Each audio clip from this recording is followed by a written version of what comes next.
আমাদের যে অবস্থা, আল্লাহ পাক রব্বুল আলামিন যে মানে আমরা যে বৃষ্টি হচ্ছে না তাই আমরা পেরেশান, আমাদের উপরে যে পাথর নিক্ষেপ হচ্ছে না এটা বড় শুকরের বিষয়।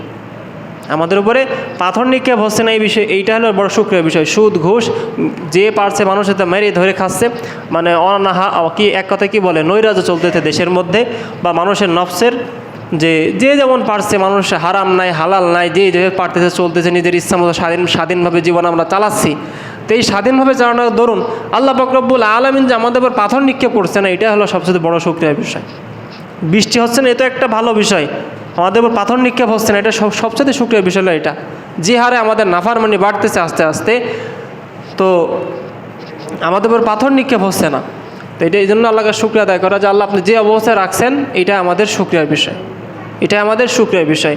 আবার অনেকের বাড়িতেই এখন আমাদের বিশেষ করে কুষ্টিয়ার এদিকে অঞ্চলে, কুষ্টিয়া চুয়াডাঙ্গা অর্থাৎ খুলনা বিভাগের এদিকে মানুষগুলোতে অনেক বাড়িতেই পানি উঠতেছে না। তো আমরা কয়েকজন বাড়ির মালিক 2 রাকাত নামাজ পড়ে আল্লাহর কাছে দোয়া করছে, আল্লাহ বাড়িতে পানি উঠতেছে না, আপনি একটা পানির ব্যবস্থা করে দেন।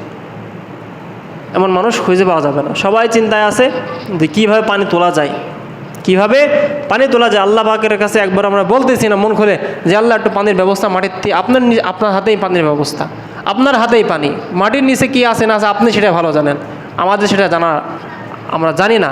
তা আপনি সেটা ভালো জানেন, আপনি আমার ব্যবস্থাটা করে দেন। নাই, মানুষের কোনো খোঁজ খবর নাই। মানুষ তারপরেও গুনাহ নিয়ে ব্যস্ত আছে, মানুষ তারপরে পাপাচার নিয়ে ব্যস্ত আছে। যা হচ্ছে হোক, দুনিয়াতে যা হোক ঘটে যাক, আমি আমার মতো চলতে থাকি। তো এই জন্য মোহতারাম হায়াদিন পদের অবস্থাতে আল্লাহর কাছে চাইতে থাকেন। আল্লাহ পাক বলেন যে বান্দা আমার কাছে চায় না, আমি সেই বান্দার উপর অসন্তুষ্ট হই, সেই বান্দার উপরে অসন্তুষ্ট হই।